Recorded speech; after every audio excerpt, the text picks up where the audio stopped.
The night sky above Camp Evergreen was filled with more stars than most of the kids had ever seen. Away from city lights, the Milky Way stretched across the darkness like spilled sugar. Jack Nelson lay on his back on the grassy hill, pointing out constellations to his new friends. "That's Cassiopeia," Jack said, tracing the W shape with his finger.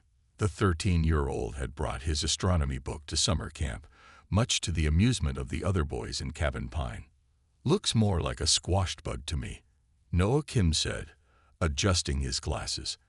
At 12, he was the youngest in their group, but everyone respected his incredible knowledge of computers and technology. Speaking of bugs, Lily Rodriguez called from a few feet away. "Something just crawled into my shoe." The 14-year-old athletic girl shook out her sneaker dramatically, causing Maya Wright to jump back with a squeal. "Don't throw it on me," Maya protested, clutching her sketchbook. The 13-year-old had spent the afternoon drawing the lake and mountains, her artistic talent obvious to everyone at camp. Ryan Mitchell, one of the counselors, laughed as he approached the group. "Time to head back to the campfire, everyone. Kate's about to start the ghost stories." The kids groaned but started gathering their things. Camp Evergreen's night hike was a tradition on the third evening of summer camp, letting the children experience the forest after dark before returning for stories and s'mores. Jack was the first to notice something strange in the sky. "Hey, look at that. Is it a meteor?" Everyone looked up to see a bright light moving across the stars, too slow for a shooting star and too fast for an airplane. It changed direction suddenly, making a sharp turn that no human aircraft could manage. "That's not normal," Ryan said, his voice serious now. He pulled out his walkie-talkie. "Kate, are you seeing this?" Kate Bennett's voice crackled over the radio. "Yeah, I've got all the younger kids watching it from the main campfire. What do you think it is?" Before Ryan could answer, the light grew larger, descending toward them. The warm summer night was suddenly pierced by a high-pitched whine that made the kids cover their ears. "Everyone back to camp, now," Ryan ordered, no longer the fun counselor, but a responsible adult facing something unknown. They ran through the darkened forest path, flashlight beams bouncing as the strange light grew brighter behind them. When they burst into the main clearing, they found Kate gathering all the campers together, her face pale but determined. "Stay calm, everyone," she called out. "It's probably just a helicopter or something." But it wasn't a helicopter. As the object descended into the clearing across from the cabins, its bright light dimmed enough to reveal a metallic disc about the size of a school bus. It hovered silently now, a few feet above the ground. "Cool," one of the younger boys whispered, only to be shushed by several others. Jack felt his heart pounding, but also a surge of excitement. "It's a spacecraft," he said quietly to Noah, who was frantically tapping on his tablet. "I'm recording everything," Noah confirmed. Lily moved protectively in front of some of the smaller children, while Maya gripped her sketchbook so tightly her knuckles turned white. A seam appeared in the side of the craft, and a ramp extended downward. The campers and counselors stood frozen, watching as three tall figures emerged. They had shimmering exoskeletons like insects, with 4 arms and angular heads featuring compound eyes that caught the firelight in hundreds of reflections. "Humans," the tallest one spoke, its voice a strange mix of clicks and English. "We are the Vesperi Collective. Your adults will surrender to us for examination." Ryan stepped forward, putting himself between the aliens and the children. "These are kids. Whatever you want, you need to speak with actual authorities." Kate moved beside him. "I'm calling the police," she said, pulling out her phone only to find it dead. The alien made a sound like laughter. "Your communication devices are disabled. We have selected this isolated location to test human resilience. Adults will come with us now." Before anyone could react, 2 of the aliens raised devices that shot beams of blue light, freezing Ryan and Kate in place. The counselors were then lifted and carried into the ship, unable to move or speak. Now, The lead alien turned its compound eyes toward the frightened children. We will see how quickly young humans surrender without their protectors. The alien leader stepped forward, towering over even the tallest of the campers. Its insect-like head swiveled as it studied the children. The compound eyes reflected the campfire in hundreds of tiny mirrors. "I am Commander Zexthal of the Vesperi Collective," it announced. "Your planet has been selected for colonization. We begin with the young to understand how quickly humans submit." The children huddled together, many of the younger ones crying. Some pulled out their phones only to find them all dead, just as Kate's had been. Lily was the first to step forward. "What did you do with our counselors?" she demanded, her voice shaking slightly but her stance firm. "They are unharmed but contained," Zexthal replied. "They will be studied while we evaluate you, the immature specimens. Our research suggests human young are helpless without adult direction." Jack looked around at the scared faces of his fellow campers. There were 32 children aged 8 to 14. Now alone with 3 intimidating aliens. He moved beside Lily. "We need to talk," he whispered. "Get everyone to Cabin Oak." Lily nodded.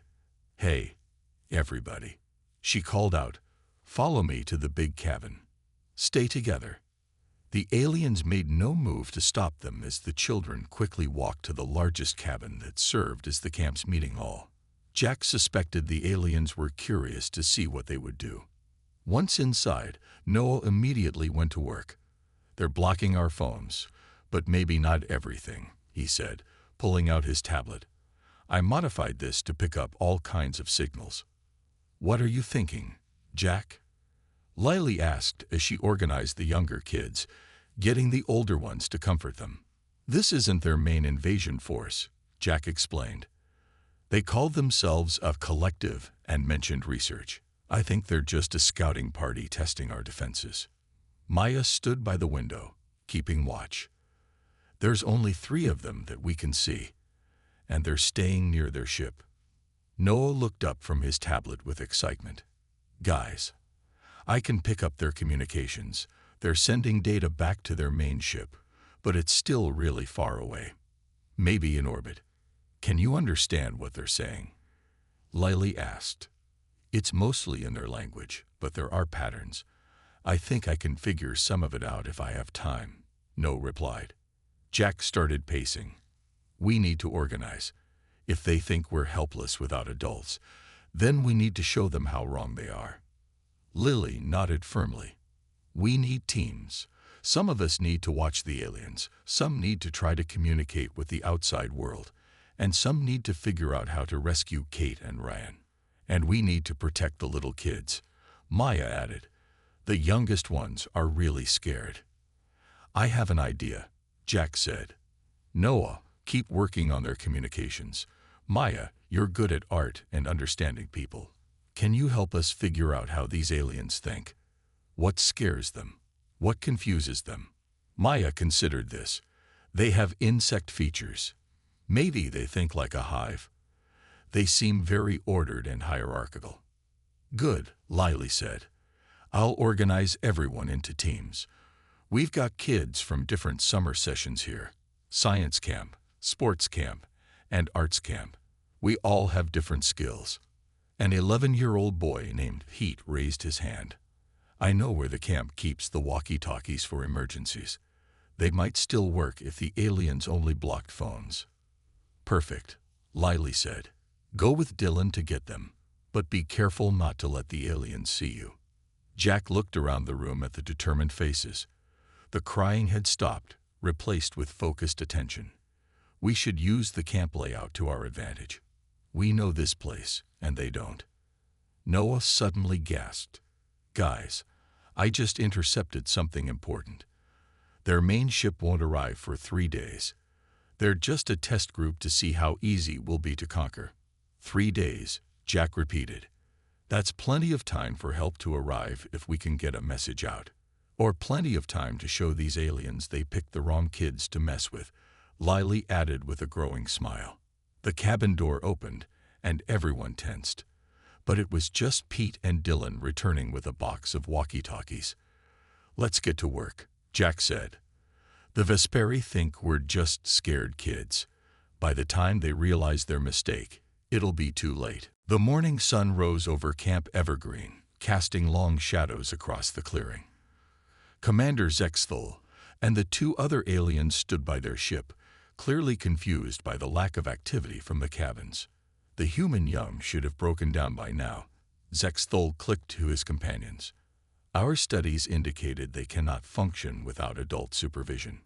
Inside the main lodge, the children were far from breaking down. They had worked through the night, turning the camp into a base of operations. Noah sat cross-legged on a table, surrounded by electronics. I figured something out, he announced as Jack and Lily approached. Their technology has some similarities to ours. It's like they developed along parallel lines, but with different materials. Can you hack into it? Jack asked, leaning over to look at Noah's tablet. Not their main systems, but some of the secondary ones, Noah replied. Their ship has external sensors I can access, and get this, they're using a wireless network to communicate. Lily smiled. So they're advanced aliens who still use Wi-Fi. Something like it, Noah said. And I think I can mess with it. On the other side of the lodge, Maya had set up an art station. A dozen kids were working under her direction, creating strange symbols and images. What's all this? Jack asked, looking at the bizarre drawings. Psychological warfare, Maya explained. These aliens think like insects, right? They're very ordered and logical. So we're creating things that will seem chaotic and unpredictable to them. Good thinking, Lily said. She turned to address the entire room. Team updates, everyone. A 10-year-old girl named Zoe raised her hand. The distraction team is ready. We've rigged up 5 different camp pranks that we can trigger remotely. The lookouts are in position, added a boy named Ethan. We have kids watching from all directions, using the walkie-talkies to stay in touch. And the rescue team? Lily asked. We've been studying their ship, Jack said. They keep Kate and Ryan in some kind of energy field near the back of the craft. There's only one guard most of the time. Outside, one of the aliens was approaching the dining hall to investigate. The children fell silent as they heard the heavy footsteps on the wooden porch. A walkie-talkie crackled. Distraction team, go. Lily whispered into the device. Instantly, a series of loud noises erupted from the far side of camp. Air horns, banging pots, and music from portable speakers created a cacophony that drew the aliens' attention away from the lodge. It's working, Jack said, watching through a gap in the curtains. All 3 are heading toward the noise. Noah typed frantically on his tablet. I'm in.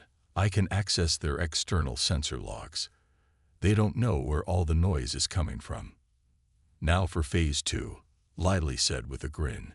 She nodded to Maya. Maya and her team quickly moved outside, placing their strange artwork in a circle around the camp. The symbols were painted on large sheets of paper from the arts and crafts supplies. The rescue team should move now, Jack said, checking his watch. They'll be distracted for at least 10 minutes. 4 of the older kids slipped out the back of the lodge, carrying makeshift tools and weapons. They had practiced their route all night, keeping to the shadows of the trees. Noah continued monitoring his tablet. I can see what their sensors are picking up. They're confused by the artwork. Their computers are trying to analyze it for meaning. That's the point, Maya said proudly. It doesn't have any meaning. It's just random shapes designed to look important. Lily watched the rescue team's progress through binoculars. They're at the ship. No alarm yet. Everyone held their breath as minutes ticked by. The walkie-talkie crackled again. We've got Kate, came a whispered voice. The alien guard was staring at one of the art pieces through the window. We used the wire cutters on the energy field controls like Noah said. A cheer nearly erupted before Jack hushed everyone. Keep it down. They'll hear us.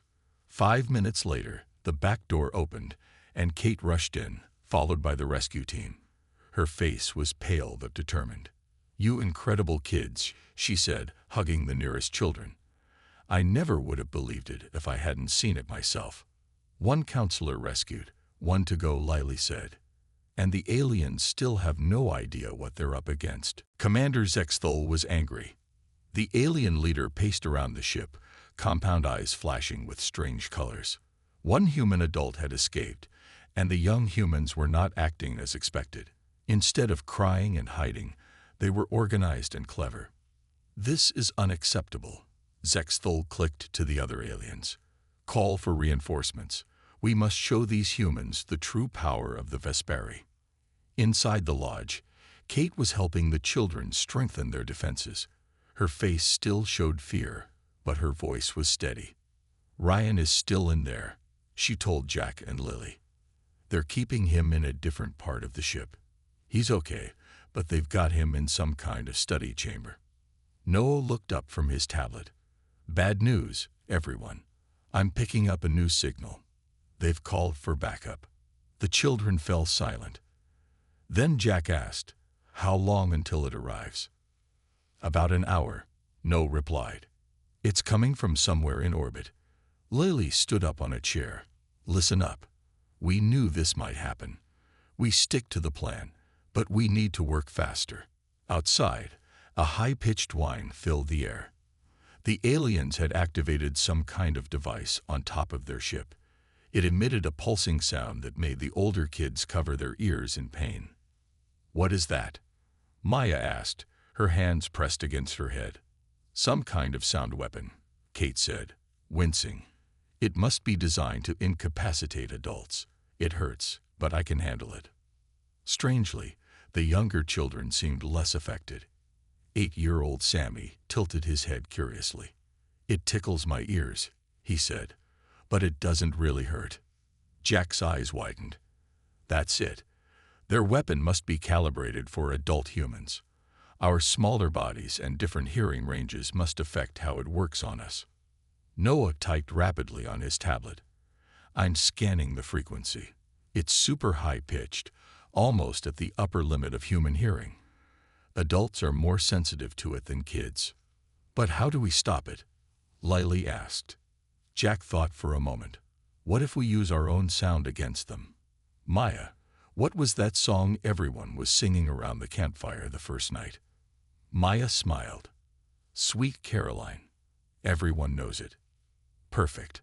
Noah, can you broadcast music through their ship's external speakers?" Noah grinned. "Now that I've accessed their systems, definitely." Within minutes, the camp's collection of songs began blasting from the alien ship's communication array. The aliens reacted immediately, their movements becoming erratic. The sound weapon shut off as they scrambled to regain control of their systems.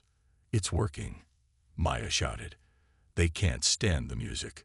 Kate watched in amazement. "How did you know it would affect them like that?" "I didn't for sure," Jack admitted. "But I noticed how they reacted to our voices. Human music must sound chaotic to them, especially something with lots of people singing along." The celebration was short-lived. A second ship, smaller than the first, descended from the sky and landed beside the original craft. 5 more aliens emerged, carrying what looked like weapons. "They're surrounding the cabins," Ethan reported through the walkie-talkie. "And they've got some kind of nets or force fields." Within minutes, 3 children who had been hiding in the craft shed were captured. The aliens placed them in glowing containment fields similar to the ones that had held the counselors. The aliens began a systematic search of the camp, closing in on the main lodge where most of the children were gathered. "We need to split up," Lily decided quickly. "Small groups, just like we practiced. Use the tunnels." Kate looked confused. "What tunnels?" Jack smiled despite the danger. Camp Evergreen was built on an old mining site. There are maintenance tunnels connecting some of the buildings. We found maps in the office last night. As the aliens approached the main lodge, the children disappeared through a hidden door in the floor, leaving only empty rooms for the Vesperi to find. "They underestimated us once," Lily whispered as they crawled through the narrow passage. They're not going to get a second chance. The science building at Camp Evergreen was normally used for nature studies and simple experiments. Now it had become the new command center for the children. Jack, Noah, Lily, and several others gathered around a table covered with notebooks and supplies. "We need to remember why we're all here at camp in the first place," Jack said, looking at the worried faces around him. "This isn't just any summer camp. It's a science and engineering camp." Noah nodded excitedly. "That's right. Almost everyone here was working on projects before the aliens came." Lily's eyes widened with understanding. "The showcase hall. All our projects are still there." Kate followed the children as they moved to a smaller building near the edge of camp. Inside were dozens of science projects in various stages of completion. Solar-powered cars, small robots, chemical experiments, and electronic devices filled the tables. "This is perfect," Jack said, examining a half-built robot. "We can use these to fight back." Noah immediately went to work, connecting his tablet to various electronic projects. "I can reprogram these to do what we need." "What about the kids who got captured?" Kate asked. "And Ryan is still in their ship." "We need to work in teams," Lily said. "Some of us will modify these projects to use against the aliens. Others will plan a rescue mission." A walkie-talkie crackled. It was Maya's voice. "The aliens are setting up some kind of perimeter around the camp. They have devices in the ground that glow. They're trying to trap us," Jack realized. "We need to work fast." For the next hour, the children worked with incredible focus. Jack led a team combining chemicals from the science kits to create smoke bombs and harmless but disorienting reactions. Noah programmed the robots to move in specific patterns and make noises to distract the aliens. Maya arrived with her team, carrying art supplies. "We've been watching the aliens," she reported. "They have specific patterns they follow. They always check things in the same order. They never look up unless something catches their attention." "That's good information," Lily said. She turned to a group of younger children. "Remember how we practiced hiding during camp games? We'll use those same techniques." A 12-year-old girl named Olivia raised her hand. "What about the sonic thing they used? It might hurt Kate." "I've been thinking about that," Jack said. He pulled out his notebook with observations. "The aliens seem sensitive to certain sounds too. When we played music, they got confused. What if we use our own sound against them?" Noah picked up a half-finished project from the table. This was going to be a directional speaker for the talent show. "I can modify it to aim specific frequencies at the aliens." Kate watched in amazement as the children transformed their science projects into defensive tools. "I've never seen kids work together like this," she said quietly to Lily. "We all have different skills," Lily replied. "That's why the camp directors mixed the science, sports, and arts programs together this year." Through the window, they could see the aliens methodically searching each building. Their insect-like movements were precise and organized. "They think like a hive," Jack observed. "Each one knows exactly what the others are doing. But that might be a weakness too." Inside the alien ship, Ryan was watching carefully through the transparent wall of his containment field. He could see the aliens were frustrated, clicking rapidly to each other in their strange language. When they left the room, he began working on the panel near his prison. Back in the science building, a 10-year-old boy rushed in. "They're coming this way." "Less than 5 minutes." Noah looked up from his work. "I need more time." "You'll get it," Lily said firmly. She gathered the youngest children. "Kate, take them through the tunnel to the boathouse. Jack, is your team ready with the smoke bombs?" Jack nodded. "Just say when." "Everyone else, grab what you can and head to position B," Lily ordered. "Remember, they may be bigger and have better technology, but we have something they don't." "What's that?" a small voice asked. Jack smiled as he packed his makeshift devices. "We know how to think without following rules. And that makes us unpredictable." Jack took a deep breath as he crouched behind the dining hall. The smoke bombs were ready in his backpack. Beside him, Two other boys held modified remote control cars with noisemakers attached. "Wait for Lily's signal," he whispered. Through his binoculars, he could see 3 of the Vesperi aliens moving methodically through the camp, their insect heads turning in perfect unison. Across the camp, Lily and her team were in position near the alien ships. They had dressed scarecrows in camp t-shirts and placed them strategically to draw attention.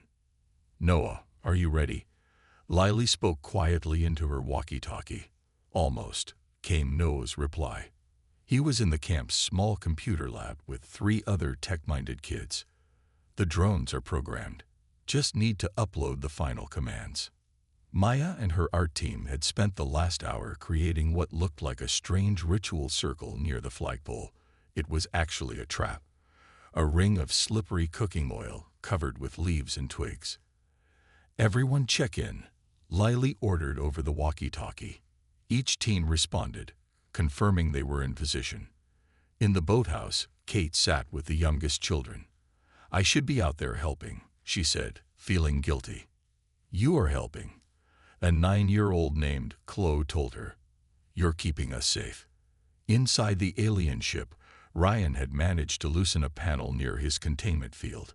He could see the wiring inside was color-coded, similar to Earth technology. Carefully, he began to cross specific wires. "This is for the kids," he whispered to himself. Commander Zexthul stood at the center of the camp, clearly frustrated. "These immature humans are behaving contrary to all our studies," the alien leader clicked to a subordinate. "Scan again for their heat signatures. Begin Operation Comeback." Lily's voice came through all the walkie-talkies. Instantly, the camp erupted into coordinated chaos. Jack and his team released the smoke bombs, filling the area between cabins with thick-colored smoke. The remote control cars zoomed out, making unpredictable patterns and blaring music from tiny speakers. Noah launched the camp's wildlife observation drones, now reprogrammed to dive-bomb the aliens while projecting recordings of human laughter. The confused Vesperi swatted at the air as the small machines buzzed around their heads. "They're disoriented," Jack reported into his walkie-talkie. "Moving to Phase 2. Maya pressed a button on a small remote, and the camp's sprinkler system came on, but only in specific areas. The water created shifting paths that herded the disoriented aliens toward the flagpole trap. 2 of the aliens stumbled into the slippery circle and fell, their limbs flailing as they tried to stand on the oily surface. "Now," Lily shouted to her team. They pushed the dressed scarecrows on wheeled platforms toward the alien ships, drawing the attention of the guards. In the confusion, Jack and 4 others raced to the main alien vessel. They carried the makeshift EMP devices Noah had created from the science fair projects. "Place them exactly where Noah showed us," Jack reminded everyone. "We only get one shot at this." Inside the ship, Ryan had finally managed to short-circuit his containment field. As it flickered off, alarms began to sound throughout the vessel. He quickly moved to free the 3 captured children. "Follow me," he told them. "I know a way out." Outside, the EMP devices activated with a low hum. The lights on the alien ships flickered and dimmed. Their weapons systems powered down. "It's working," Noah shouted over the walkie-talkie. "Their tech is vulnerable to electromagnetic pulses, just like I thought."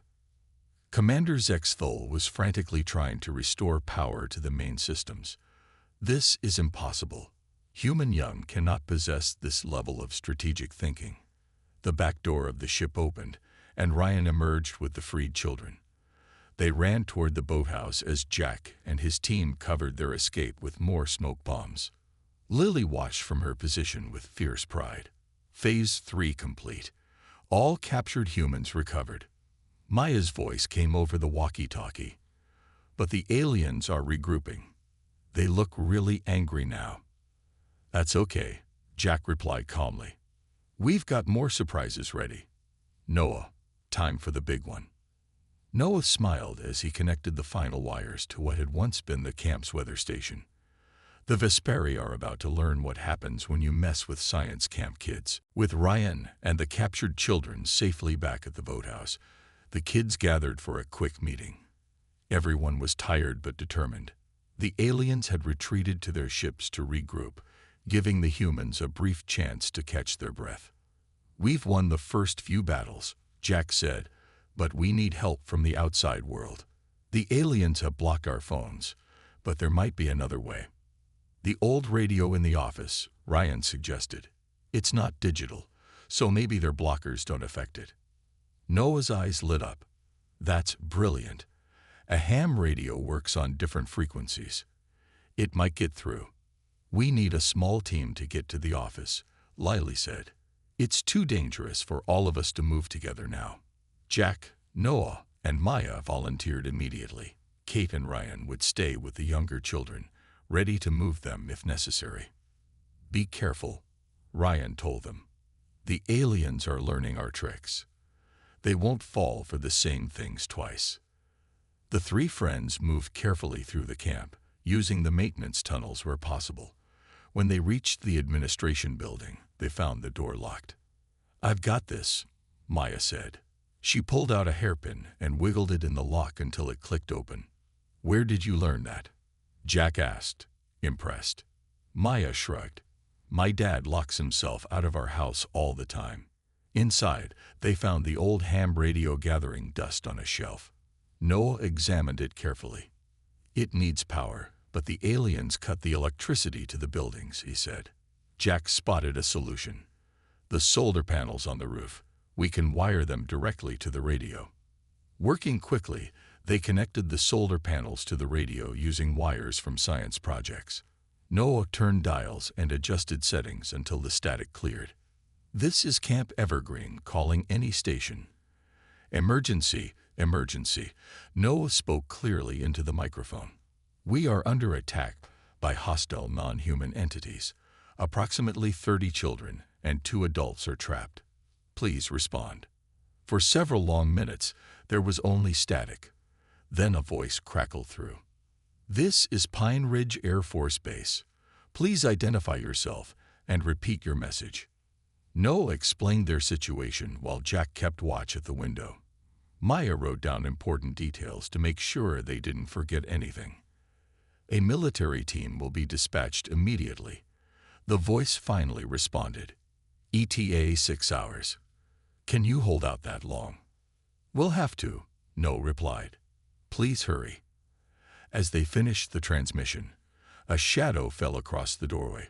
One of the Vesperi aliens had discovered them. "Run!" Jack shouted.